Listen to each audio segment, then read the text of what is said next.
singers! We are officially halfway through the 7-day, 7 dimensions. Today, we're going to take on what is arguably the most sought after dimension, range. But this isn't just about how low or how high you can squeak out a note. This is about having a well-balanced and functional range of notes to sing with. And to help us out, we asked one of our most dedicated members of the vocal gym to join us, whose name is at the top of the leaderboard when it comes to practice hours, Mr. Ben Longabout. Ben is a lifelong vocalist who found his musical purpose as a worship leader and music director at Calvary Assembly in New York for 7 years, and is now leading worship at Radiant Church in Michigan, in addition to various other conferences and events throughout the year. As a speaker, singer, and musician, Ben is constantly challenging himself to grow, taking on ambitious pieces of music from Billboard's top 100 to iconic solos in musical theater. And at the center of it all is the dimension of range. So here he is, the man, the myth, the legend, Ben Longabout. Hello, Ben. Hey, Richard, how you doing? What an intro. I am doing great. I'd like to start these out with a little bit of a question. I'm going to put you in the hot seat right away. Okay. I know that you personally strive at your best in every vocal dimension, and you do exceedingly well at that. But in your experience of having to select songs and guide others in music, where does the dimension of range fit in? And what do you see the challenges as being? Yeah, for sure. So in the kind of genre application that I find myself singing the most frequently is in church and like a contemporary context. And so that requires a lot of strength and a lot of range, because in that genre, there's a lot of like octave jumps in the singing. So because it's a big room, a lot of sounds, typically pretty dense mix of instrumentation, usually like 2 electric guitars, full mic'd up drum kit, boom and bass guitar, big kick. You have to, and there's a kind of an expectation of, passion. I mean, when you're leading people, it's, you want to sound good, but there's also like a participatory element. So you want to project and have power while you're doing it. So the question was, how does range fit into what I'm doing? Did I answer that? No, you're covering it all. I think you pointed out something right away, which is just there is octave jumps often. Yeah. Now I would say even in contemporary worship music, most of the songs sit comfortably under an octave and a half, like at most, right? An octave and a half. Yeah, I think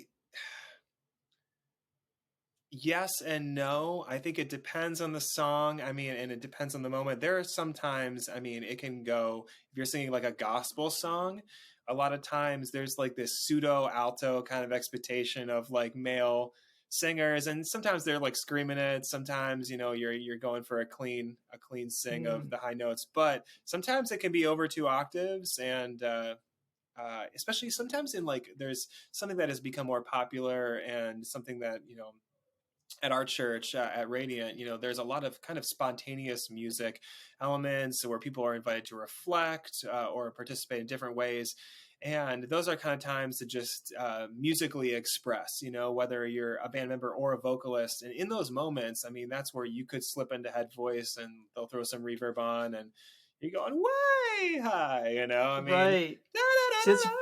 That's know. very different, because when I was growing up, it was more, I went to a Catholic school. For sure. I did go to Catholic school for a little bit, but it was traditional hymns, and everything was like, there was nothing outside of an octave. It was like very safe, and it was welcoming. It just made it easy for everybody to participate. And I'm sure it was designed for that reason. Yeah. So before we jump into a song and do a vocal exercise, I want to take a moment to review what range is. As I mentioned in the opening, it's not how low, how high, meaning how slow the vocal folds vibrate and how taut they can become and how fast they can wiggle. It really has to do with the functionality, meaning functional range of being able to do multiple volumes on multiple formants or vowels with all of those notes in between the low note and high note. Because you and I both know just squeaking out that high note doesn't mean anything if the tone doesn't match the lyric and the sentiment that we're trying to convey to our listeners here. So there are 5 vocal registers. So the vocal folds, remember, they're really small, but if we kind of enlarge them in a cross section here and think of this as chest voice, meaning the folds are thick, kind of like you've got a guitar in hand, right? So can you hold that up? Perfect. So can you point to your E string, your low E string? Yeah, so that, if you can see right here on camera, that is a thicker string. The mass is thicker versus the high E string on the other side of the neck right there. Actually, can you play the low E string for me? So you can actually see a movement there a little bit, that vibration. So it's thicker. There it is, yeah. That thicker mass moves at a slower speed. Now, if you could, switch gears, pluck the high E string again for me. Beautiful. Now that one you can barely even see move, and it's really thin. So if you can imagine that low E string representing chest voice, which is what I'm speaking in, it's what Ben's been speaking in so far, that slow movement. And if I jump into head voice, that's going to be more like the high E string. So my Mickey Mouse voice is made up of a thinner but faster speed of vibration. And then we also have falsetto, which is even higher than the head voice. And falsetto is when the vocal folds are slightly apart from each other, but not quite touching. So just the edge, if you can imagine, as the air comes up, just the edge of the folds are vibrating at crazy high speeds. So those are really commonly referred to registers: chest voice, head voice, and falsetto. As I mentioned, there's actually 5. The lowest one is considered vocal fry. So that's this sound, which we talked about already a little bit. I referred to it on day 1. The vocal fry is when the folds they can be thick or thin, actually. They can kind of overlap chest voice, head voice, even falsetto, but they're vibrating irregularly. So they're just a little bit loose. There's a little bit of slack, if you will, in the tension of the folds, and that produces, kind of a different sound. So that's vocal fry, chest voice, head voice, falsetto, and then whistle register. Whistle register is when the folds are pulled tight. There's a tiny space left in between them, but they don't vibrate at all. So if you imagine, like with your lips, I'm not a whistler. I don't teach whistling. But with that whistle, the lips aren't vibrating. They're just positioned it just right. So as air passes between them, it creates like this little turbulence that turns into. And we can achieve the same thing with the folds. We can position them, push air through, and create a whistle there. So those are the 5 registers that we can use. Now, going back to what we were saying earlier in terms of really more accessible range of notes, that's going to be in all the music that you love and that you sing. Chest voice and head voice is used a lot, and occasionally falsetto, depending on how experimental and adventurous you feel in the moment, right? So that being said, what I'd like to do is sing a song, part of a song, and then we'll kind of reverse engineer an exercise based on what we're hearing. Is that cool? Yeah, for sure. What song did you have in mind for today? I was thinking doing Counting Stars by One Republic. Great tune.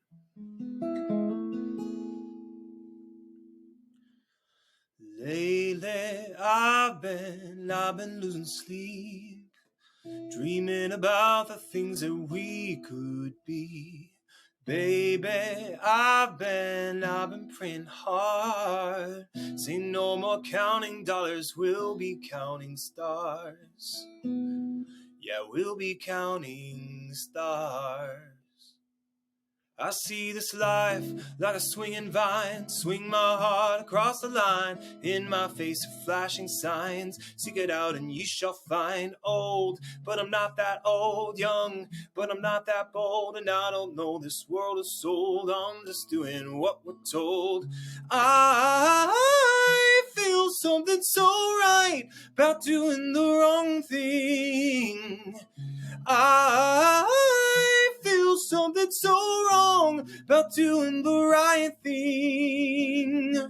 Could a lie could lie. Everything that kills me makes me feel alive. I've been losing sleep, dreaming about the things that we could be. Baby, I've been praying hard.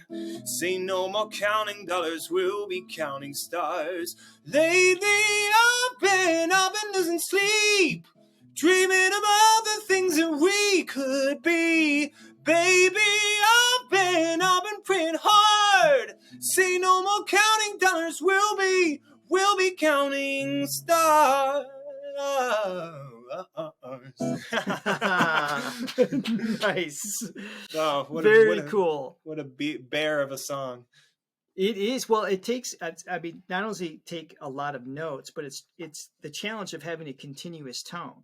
Yeah. Right. So that was a perfect song selection because you went from chest voice, you went to head voice, then you went into more of like an intended belt and Yeah. mix. Those are terms that I want to get into here just a little bit. For sure. When you started, your vocal folds were relatively thick, right? And vibrating, and you got just kind of a relaxed tone to your voice. Yeah. In that first section, when you went into, it would have been the chorus, right? Where was it, the pre-chorus, where it goes into the head voice the first time? Yeah. So Pre-chorus. when you went into that space, the challenge isn't just the notes themselves, it's getting a continuous tone.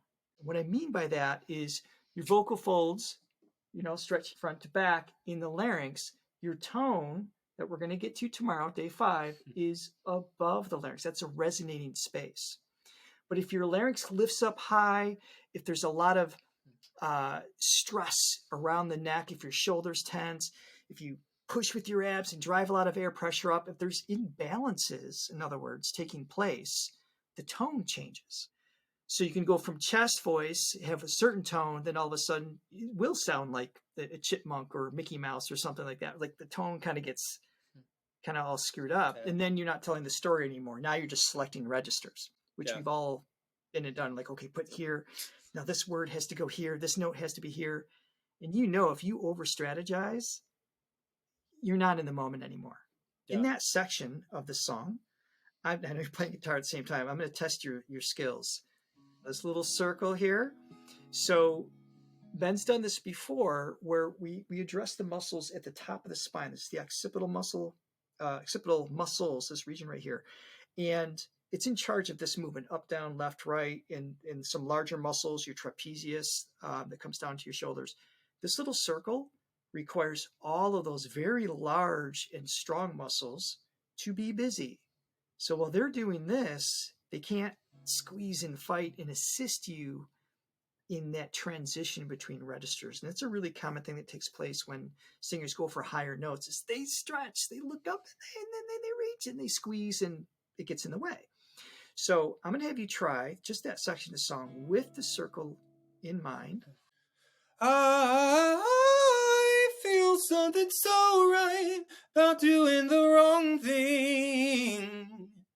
I feel something so wrong about doing the right thing. Nicely done. Did you notice a little bit of a pull? Yeah, absolutely. It's like right at the passaggio, and I haven't used that word yet. Passaggio is the passageway between one register and another. So if we think of the guitar again, if the vocal folds are thick on chest voice and thin on head voice, the passaggio are the strings in between the low E string and the high E string, where the mass of the string changes on the guitar. We don't have 6 strings here. We don't have 88 strings here. One set of folds. So that adjustment, not just front to back, but also the combination of mass, primarily with the thyroid muscle and the vocalis, which is the innermost layer of the vocal folds, can contract and disengage. And so combination of air pressure, tension here and tension here, all these muscles working together, you can coordinate the transition from the chest voice slowly into head voice, and that dance back and forth, which you demonstrated so well. But you could see as soon as you got into that space, the circle just kind of took over. Yeah. So I really want to encourage everybody watching to explore this. Not necessarily with this song. You do this with any exercise, any song you're singing. Get in front of a mirror and just practice. See if you can keep the tip of your nose, really steady, and kind of like just like a large coin. Okay, you don't need to rush it. And as soon as you see this or reverse, or I mean, I've literally had a student fall out of the chair before. They were so focused on this, they lost complete balance. So it's amazing what the brain will do in terms of pulling on muscles you don't need in that moment. Now, obviously, I'm not saying you can never use those muscles when you sing. That'd be really boring. You use those muscles to tell the story, not to get the pitch, not to get through that break. Okay. But use that to, the visualization part of it and help with some of the tonal aspects. Okay. Yeah, that's good. Now, the other part of the song, the second pre-chorus chorus, is more of the belt. Yes. Now, the belting part is when we purposely take the chest voice past its inherent threshold, meaning you can only keep that thick position for so long. It can't do both. It can't stretch that much and stay thick. Okay. Yeah. Physics just aren't going to allow it. So at some point, the vocal folds have to thin. If you don't work on that relationship between air pressure and tension and strength and everything else, as you mentioned earlier, you're going to get the crack. Which just has like that little snap, a little yodel. Yeah. That's nothing to be afraid of. The vocal folds are literally just jumping from thick to thin, kind of like your low E string to high E string. It's yodeling. The folds are thick, thin, back and forth. It's a tiny little imbalance that has a really dramatic and scary sound, but nothing bad or harmful is happening to your voice. So don't be afraid of it physically. I know emotionally, we've all shed some tears when that sound shows up and you weren't aiming for it, but physically you're good to go. So when we purposely keep the folds thick, past that moment, its threshold, as I mentioned, where we probably should start kind of transitioning through the passaggio to head voice, is the belted tone. So the folds are thick. The larynx tends to be up a little bit. The shape of the space above the larynx creates kind of like a megaphone shape. It gives it kind of like that belty, yelly, megaphony kind of sound. Okay. So can we hear that part of the song again? Yeah. Lately I've been losing sleep, dreaming about the things that we could be. Baby, I'm actually going to pause you. So that was really good. So it was had the belted tone, and then you went into a slight mix. Yeah. So the way you sang it, I thought was really well demonstrated what you want to do in a performance, where you allowed the folds to thin just a little bit. It's like 90% chest voice and 10% head voice, if you will, in proportion. That allows the folds to vibrate faster. Yeah. Okay. Now, what would happen if you didn't allow that to happen? Let's just stay pure chest voice. Let's see what we get. Lately I've been losing sleep, dreaming about the things that we could be. So it definitely makes it a little bit more rock, a little bit more edgy, a little more pushy. So, but you notice we lost some of that vulnerability. Yes. Right? Because it's like you're punching through the song. Some songs, that's what it's asking for. Like you want maybe even add some grit and even more imbalance to create the emotional intent relative to the style of music you're singing. So I'm not saying you can't force it, although you want to surround those moments with as much good vocal therapy as we can, so we have sustainability. Sure. So you're going up to the B, right, with the full chest voice sound versus the mix, and that note is pivotal in your ability to maybe even improv, right? If you want to maybe go up a whole step or something else later in the song, there's some other choices. Yeah. So if you get that moment, that threshold where you can just thin a little bit without going all the way to head voice, it really opens up options when it comes time to singing. If you can go ahead and put the guitar down. Yeah. I'm so glad you had that. Gives a little visual demonstration too. I have one too, but it's so far, Ben. It's like 4 feet away. It's like I got other things to do. It's the exercise I want to do is going to be a glissando. Ooh. We explored glissando in day 1, where we kind of went, we had like a little slide sound. Today, we're going to keep more of a pure tone throughout. So we don't want vocal fry mixed in. We don't want airiness. We want a balanced sound. but we're going to start in the middle of an octave. So in terms of an octave, so if we went from here to here, C to C, I'm going to start at basically the middle, which is the fifth, okay, as opposed to its literal middle. That's kind of not too pretty to practice along with. So we're going to go 5, 1, 8, 5.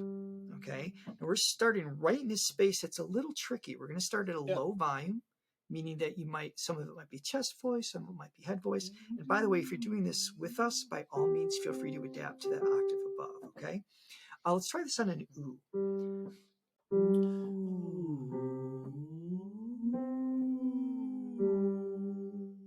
Good, try right here, actually.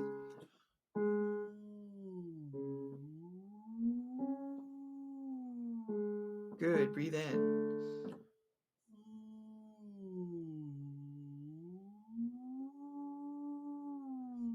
I'm letting you take the lead. Again.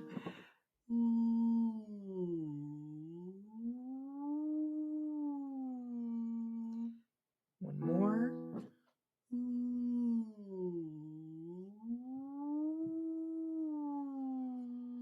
Nice. Now, what's really interesting about this pattern is rather than going from just to the octave and back down, when we do that, we can usually kind of anticipate or maybe over plan what's going to happen because we're moving in one direction, stop moving the other direction. When we start in the middle, that kind of like that figure eight feeling, it's like, wait, am I chest voice, head voice? That it gives you a little bit of sense of uncertainty. Yeah, and permission maybe at best. Well, you have to give yourself permission for sure in order to do it. And that's the point, is it puts you in a position of having to be responsive and give yourself permission to maybe be in between, depending on what's happening. Let's try the same exercise with an E. Yeah, for sure.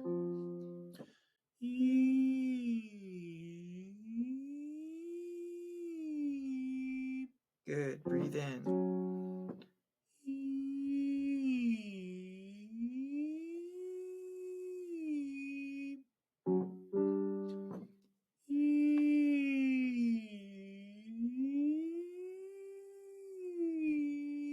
Good. Yeah, I know it's pushing the clock a little bit on you there, the tempo wise. The speed of this makes a big difference.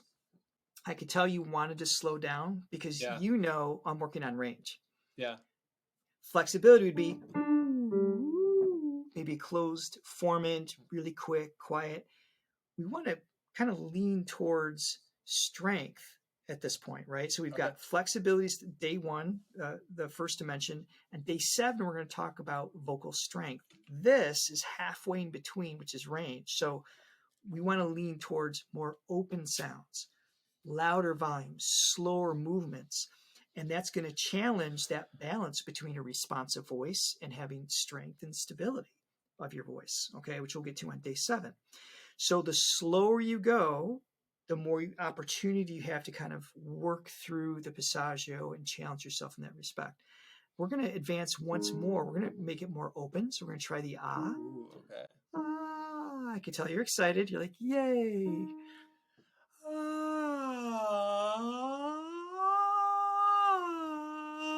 So right away, you hear just a tiny little imbalance there. That's why you had the anticipatory yay moment in your brain. So again, we're not doing flexibility exercise. That open ah position exposes the throat. There's no resistance above the fold. So the balance of air pressure, everything becomes a little bit more challenging. That's what we're looking for. Let's try it again.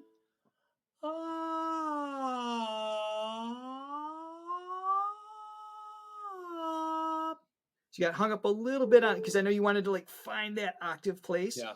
When we're doing an exercise, we do want to commit to the tempo and whatever that tempo is. In this case, it's relatively, it's actually kind of more of a medium speed that we're doing right now.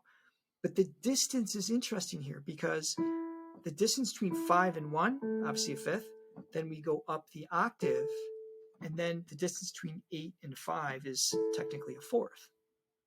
So this is one speed.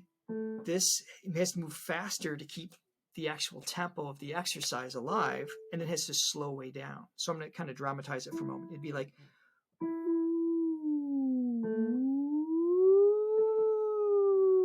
you can kind of hear like, it's kind of like slowly morphing into that speed. So if you're working with an MP3, a practice track, or if you're accompanying yourself, guitar, piano, whatever it is, try to commit to that tempo. I'm not saying you can't do what you were just doing, Ben, which is you were hearing where the imbalance was and you were just like, okay, I'm just going to hang right here, see if I can work it out. Yeah. I've got no problem with that. Hit pause on the other things you're doing and spend a little time there. Once you get a feel for it, stay in the key you're in and then try it at the original speed. See if you can apply what you just kind of explored. Yep. Okay. Remember, you can bring that circle back in if you're feeling any other muscles kind of trying to jump in and save the day. Let's come back down. I want to increase the volume, but with an ooh. Okay.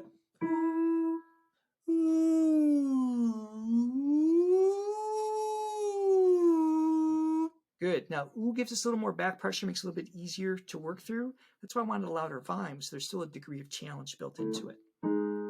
Try it here.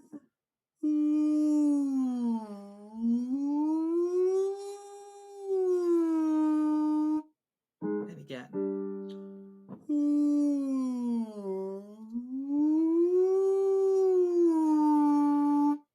Last one.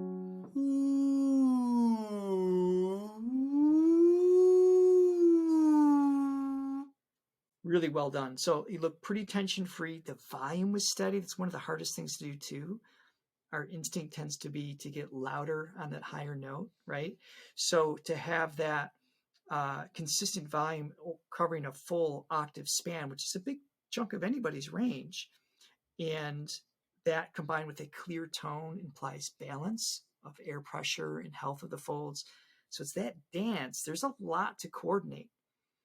And for the song we were just doing, where you went up to the B, we'd actually want to explore this, as you know, past the challenge of the song itself, because we want the folds in training to work beyond what we're asked to do in a song. Yep. Do you have any questions with this exercise? Or I know we've done variations of this. Is there anything you want to point out or review with it? So what was happening for me, my voice is a bit fatigued today. And I was kind of, even on the middle of the ahs, it was kind of like, there's a bit of a breathiness. Would you recommend, honestly, moving down in pitch until you can start with just a clear tone, or just raise the volume until you can get the clear tone? Great question. There's a few ways you can go about this, and there's no one path. It is relative to where you're at. Obviously, you're working with somebody. They may hear something and guide a specific way to go. On your own, I think a safe way to go about it is one of two ways. One, lower the volume. I mean, if a note's cutting out completely, move down, move or up. I mean, if it's cutting out on the low end, then move up into a space where your voice is being responsive.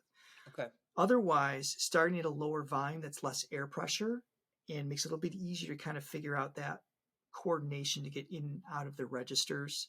You might all be chest voice, you might all be head voice, but we're really, to develop range, functional range, we want to play in that space where the voice is like we're looking for those moments. So I'd rather you play there at a lower volume and work on that than just move around it or try to avoid it in any way. Because that's what we do when we sing. We're usually actively avoid the voice from breaking, and that's not a good behavior to grow from anyway. Okay. Sure. I'm not saying you just let it crack when you're singing a song. Pull on what you need to, make it sound good in the moment. If it does crack, it's not a big deal. You just sell it as being passionate. It's like, hey, just like let it cry and move on to the next moment. The other thing we could do, the second way to go about this, is to do a glissando, just 1-8-1, but we're going to intentionally play the lower note louder or vocalize it louder. And then as we move into a higher pitch, we're going to lower the volume. Okay. The idea behind this is to instill a behavior of spending less air for higher notes. Okay. So that's another thing I should point out. We tend to think of as higher notes, not just as louder, but more air, more work, more effort. Technically, if the volume is the same, higher notes take less air than lower notes. Yeah. If you imagine if you got the air pressure coming underneath the folds, if you increase the air pressure, the folds aren't going to want to thin.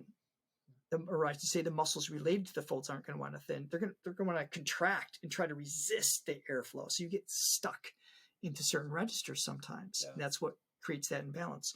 So let's go from here to here.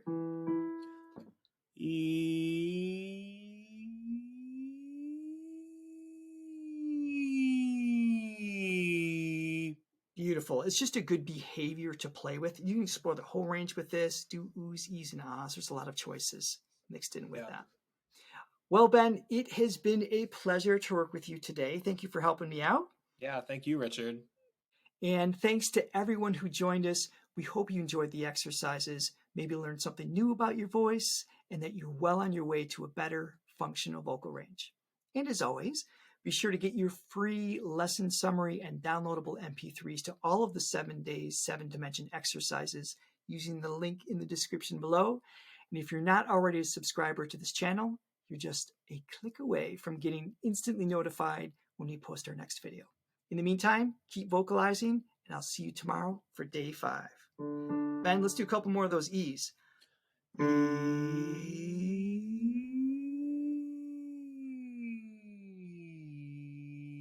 Yes.